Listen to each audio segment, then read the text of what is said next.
আসসালামু আলাইকুম, সবাইকে শুভেচ্ছা জানিয়ে আজকের ভিডিও শুরু করতে যাচ্ছি।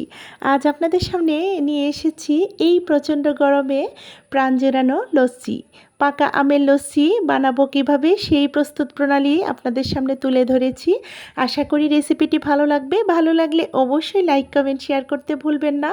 আর নতুন বন্ধুরা চ্যানেলটাকে সাবস্ক্রাইব করে আমার পাশে থেকে যাবেন। তো চলুন দেখি প্রস্তুত প্রণালীতে চলে যাই। সবার প্রথম এখানে কিছু আম নিয়েছি, পর্যাপ্ত পরিমাণ নর্মাল পানি দিয়ে ধুয়ে নিয়েছি। এরপর হাতের সাহায্যে আমি খোসাগুলো ছাড়িয়ে নিচ্ছি। যথেষ্ট পরিমাণ পাকা ছিল আমগুলো, সেজন্য আমি ছুরি বা বটি ব্যবহার করার প্রয়োজন মনে করিনি। তারপর সমস্ত আমের খোসাগুলো ছাড়িয়ে নিয়ে একটা বড় মিক্সার বোলে রেখে দিয়েছি। অবশ্যই আমি সবগুলো আম দিয়ে লস্যি তৈরি করব না। এই আমগুলো দিয়ে আমি আরও কিছু বিভিন্ন ধরনের রেসিপি তৈরি করব। অবশ্যই নেক্সট ভিডিওতে আপনাদের সঙ্গে শেয়ার করব ইনশাল্লাহ। তো এই পর্যায়ে সমস্ত আমের খোসাগুলো ছাড়িয়ে নিয়ে একটা মিক্সার বোলে রেখে দিয়েছি। এবার সমস্ত আমগুলো থেকে পাল্পগুলো বের করে নেওয়ার জন্য একটা গ্রেটারের সাহায্যে আরেকটা মিক্সার বোলে রেখে দিয়েছি। আর আমার এখানে প্রচুর পরিমাণ লোডশেডিং হচ্ছে, আলো আঁধারির খেলা চলছে দেখতে পাচ্ছেন। আশা করি এগুলো একটু ইগনোর করে যাবেন। এই পর্যায়ে আরেকটা মিক্সার বোলে আমি সমস্ত আমের পাল্পগুলো একটা ছাঁকনির সাহায্যে চেখে নিচ্ছি। ছাঁকনি বা চালনি যাই বলুন না কেন, এটা দিয়ে আমরা চেলে নেব। কারণ এখানে বিভিন্ন ধরনের আম ছিল, এখানে আঁশযুক্ত আম ছিল, আবার আঁশ ছাড়াও আম ছিল।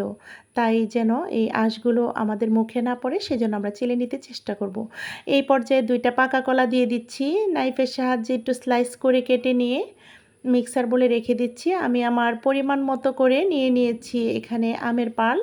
এখানে 4 কাপ পরিমাণ নিয়েছি আমের পাল, আর এখানে দিয়ে দিলাম 1 কাপ পরিমাণ টক দই, আমার হাতের তৈরি টক দই। আর হাফ কাপের চাইতেও কিছুটা কম হবে চিনি নিয়েছি। অবশ্যই চিনিটা বুঝে শুনে ইউজ করব। আমে কীরকম মিষ্টি আছে সেটা বুঝে, আবার কলাতেও কিন্তু মিষ্টি আছে। আর চিনিটা ইগনোর করে গেলে তো সবচেয়ে বেশি ভালো হয়, কারণ চিনি আমাদের বডির জন্য খুবই ক্ষতিকর, ওজন কমাতে না বাড়াতে সাহায্য করে। তারপর এখানে একটা মিক্সারে ঢেলে দিলাম, আর এখানে দিয়ে দিয়েছি হাফ চা চামচের চেয়ে তো কিছুটা কম হবে রেগুলার যে সাদা লবণ, আর বিট লবণ দিয়ে দিয়েছি হাফ চা চামচ পরিমাণ। অবশ্যই আমরা বিট লবণটা দিতে চেষ্টা করব, তাহলে কিন্তু মানে একদম স্বাদটা কিন্তু দ্বিগুণ বেড়ে যাবে। তারপর আমি 20 থেকে 25 সেকেন্ড আমি ব্লেন্ড করে নিয়েছি, সমস্ত উপকরণগুলো যেন মিশে যায়। তারপর গ্লাসে ঢেলে দিচ্ছি, পরিবেশন করে দেখিয়ে দিলাম। এখন আমি এখানে বরফ কুচি দিয়ে দিচ্ছি। আমি ব্লেন্ডারে কখনোই বরফ কুচি দেই না। বরফ কুচিটা আমরা খালি গ্লাসেও দিয়ে নিতে পারি আগে। আমি উপর দিয়ে দিচ্ছি একটু সৌন্দর্যের জন্য। কিউব করে কাটা ছোট ছোট কলার কুচি দিয়ে দিলাম। আর এখানে কিউব করে কাটা কিছু পাকা আম দিয়ে একটু গার্নিশ করে নিলাম, আর 2টা কলার স্লাইস দিয়ে গার্নিশিং করে দেখিয়ে দিলাম। দেখুন কতটা লোভনীয় লাগছে আর এতটা সুস্বাদু। এই প্রচণ্ড গরমে আমরা যদি দুপুরবেলা এরকম একটা ড্রিঙ্কস রাখি, তাহলে কিন্তু আমাদের শরীর, মন, প্রাণ সবই কিন্তু জুড়িয়ে যায়, আর অনেকটাই হেলদি। আশা করি রেসিপিটা ভালো লেগেছে।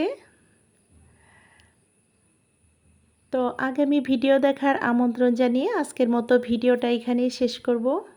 সবাই ভালো থাকবেন, সুস্থ থাকবেন, আমাদের পাশে থাকবেন, আমাদের জন্য দোয়া করবেন।